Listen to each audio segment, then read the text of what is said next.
দেশনেত্রী বেগম খালেদা জিয়া একজন মহিষী মা, একজন গণতন্ত্রের মা।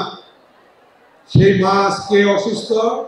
বাংলাদেশ আজকে এক হয়েছে দেশনেত্রী বেগম খালেদা জিয়াকে কেন্দ্র করে। সেটা কি? মহামান্য রাষ্ট্রপতি উদ্বেগ প্রকাশ করেছেন, বিবৃতি দিয়েছেন।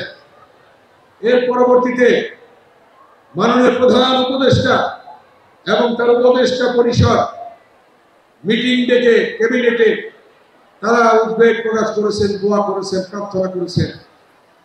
তারপরে জানেন, বাংলাদেশের এমন কোন রাজনৈতিক দল নেই যে দলের নেতারা বেগম খালেদা জিয়াকে দেখতে যান নাই, যারা দোয়া করছে না।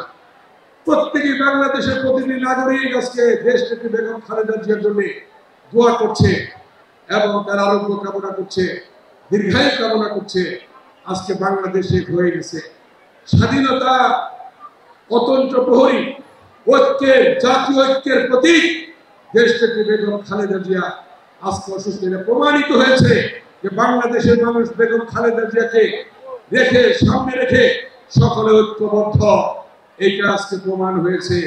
গতকাল 3 বাহিনীর প্রধান গিয়েছিল এবং অন্যান্য যারা আছে পেশাজীবী সংগঠনের সকলেই তারা গিয়েছিলেন। আমি কালকে ছিলাম ওখানে হসপিটালে, দেখেছি মানুষের ভিড়, মানুষের আত্মনাদ, মানুষের ত্যাগ, মানুষের দোয়া। সারা বাংলাদেশ শুধু নয়, পৃথিবীর বিভিন্ন দেশে দেশনেত্রী বেগম খালেদা জিয়ার জন্য আজকে দোয়া করা হচ্ছে।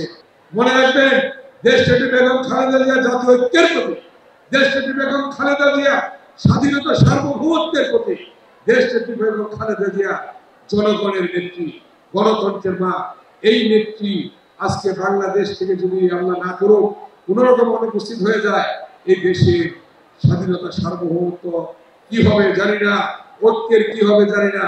তাই আজকে জাতীয় ঐক্যকে ধরে রাখার জন্য এবং বাংলাদেশের স্বাধীনতা সার্বভৌমত্ব ধরে রাখার জন্য দেশনেত্রী বেগম খালেদা জিয়ার বিকল্প আর কেউ নেই।